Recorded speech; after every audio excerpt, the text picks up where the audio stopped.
Shalom Bapak Ibu Saudara yang terkasih. Hari ini kita akan merenungkan satu tema, yaitu merdeka dari pola relasi yang merusak.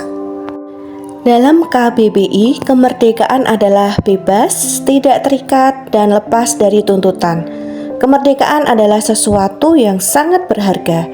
Sedangkan relasi yang merusak atau bisa disebut sebagai hubungan tidak sehat atau toksik, yaitu bentuk interaksi antar pribadi di mana salah satu atau kedua belah pihak secara konsisten saling menyakiti, merugikan, dan mengontrol secara mental maupun fisik.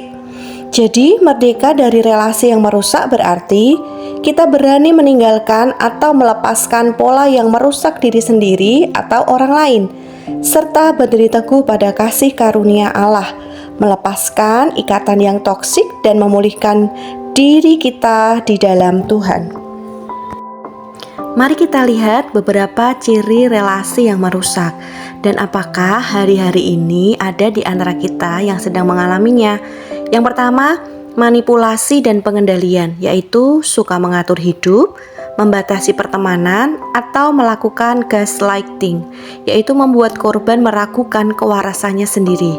Yang kedua, komunikasi negatif, yaitu sering menghina, meremehkan pencapaian seseorang, memberikan kritik pedas, atau menggunakan silent treatment untuk menghukum. Yang ketiga, kekerasan, yaitu melakukan kekerasan baik secara verbal, emosional, finansial, maupun fisik. Yang keempat adalah dampak mental, yaitu dampak dari setiap hal yang sudah dialami menyebabkan orang tersebut memiliki rasa lelah kronis, hilangnya rasa percaya diri, kecemasan yang berlebihan, hingga depresi pada pihak yang dirugikan. Wow, mengerikan sekali ya Bapak Ibu Saudara. Oleh sebab itu, ini pentingnya mengapa kita perlu merdeka dan bebas dari relasi yang merusak tersebut. Seringkali kita memikirkan kemerdekaan adalah sebagai bentuk kebebasan hidup tanpa halangan, bebas untuk mengekspresikan keinginan kita sekalipun merugikan orang lain, bebas untuk menyalurkan aspirasi kita tanpa peduli terhadap orang lain, bebas bergaul dengan siapa saja, bebas bertindak apa saja sesuka hati kita, bebas bersikap bahkan berkata apa saja terhadap orang lain. Namun firman Tuhan mengajarkan kita bagaimana hidup dalam kemerdekaan yang sejati.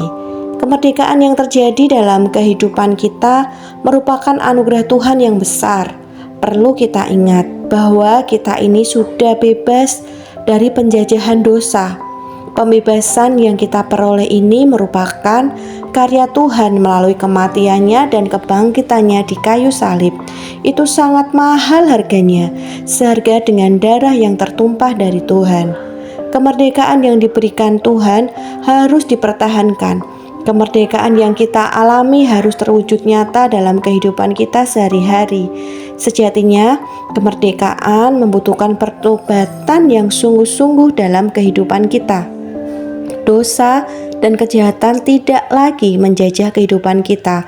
Oleh sebab itu, kita sudah tidak diperhamba lagi oleh dosa dan kita belajar untuk hidup tidak dalam kutuk dosa. Merdeka bukan berarti kita bebas berbuat dosa, bebas berkata kasar, bebas marah sejadi-jadinya, bebas berlaku semena-mena, bebas memanipulasi, bebas menyakiti orang lain, bahkan merasa dirinya bebas diperlakukan buruk dan semena-mena oleh keluarga, pasangan, atau orang lain. Tetapi kita harus merdeka di dalam kebenaran, dan kebenaran itulah yang akan memperdekakan kita. Lalu bagaimana agar kita bisa lepas dari pola relasi yang tidak sehat? Yang pertama, menyadari hidup kita bernilai dan berharga. Kita semua berharga di mata Tuhan. Tidak seorang pun berhak merendahkan atau memanipulasi hidup kita. Jika kita sedang terluka dan kecewa, maka datanglah kepada Tuhan dengan kehancuran hatimu itu. Dengan tangan terbuka, Dia senantiasa menerima kita. Berdoalah dan minta Tuhan memulihkan hidup kita. karena hidup kita ini berharga dan mulia di hadapan Tuhan. Kita tidak seperti apa yang orang lain utarakan untuk hidup kita. Kita punya masa depan yang baik dan selalu ada harapan untuk setiap pergumulan atas hidup kita. Tidak ada yang kebetulan jika saya dan Bapak Ibu ada di dunia ini, karena Tuhan punya tujuan atas hidup kita. Ya, rancangan damai sejahtera, bukan kecelakaan. Jadi marilah kita ingat bahwa setiap kita ini berharga dan bernilai di hadapan Tuhan. Jadi pergunakanlah kehidupan kita ini dengan sebaik-baiknya. Yang kedua, melepaskan diri dari kuk perhambaan. Bapak Ibu Saudara, relasi yang merusak itu akan menguras energi baik secara rohani dan mental, dan juga menjauhkan kita dari damai sejahtera. Oleh sebab itu, kita harus melepaskan kuk perhambaan, yang artinya hidup kita tidak lagi dikuasai oleh kuasa dosa dan kebiasaan-kebiasaan buruk yang sering kita lakukan. Dengan cara belajarlah hidup dalam kebenaran firman Tuhan. Mohon ampun atas setiap dosa yang kita perbuat, dan belajarlah melakukan kehendak Tuhan dengan memohon pertolongan dan kemampuan daripadanya, karena Ia yang telah membebaskan kita dari dosa dan menyelamatkan hidup kita, bukan karena kita layak, namun karena Dia sangat mengasihi setiap kita. Jadi, mari kita tidak lagi melakukan kebiasaan-kebiasaan buruk yang selama ini sering kita lakukan. Yang ketiga, berani menetapkan batas. Kasih yang sehat bukan berarti membiarkan diri kita ini terus disakiti, melainkan berani berkata cukup demi pemulihan diri kita. Berani berkata tidak untuk hal yang tidak baik. Berani mencukupkan diri dengan apa yang ada sehingga tidak terlilit hutang hanya untuk memenuhi gaya hidup kita yang sangat berlebihan. Berani membela diri jika kita dimanipulasi. Berani melepaskan pengampunan kepada mereka yang sudah menyakiti hati kita. Dan berani keluar dari komunitas yang toksik atau tidak baik. Berani menjauhkan diri dari hubungan yang membuat kita jauh dari Tuhan. Tentunya semua itu tidak dapat kita lakukan dengan kekuatan kita sendiri. Kita harus minta kekuatan daripada Tuhan. Jika yang menyakiti kita adalah orang lain, mungkin akan mudah bagi kita. Kita bisa pergi dengan cepat menjauh.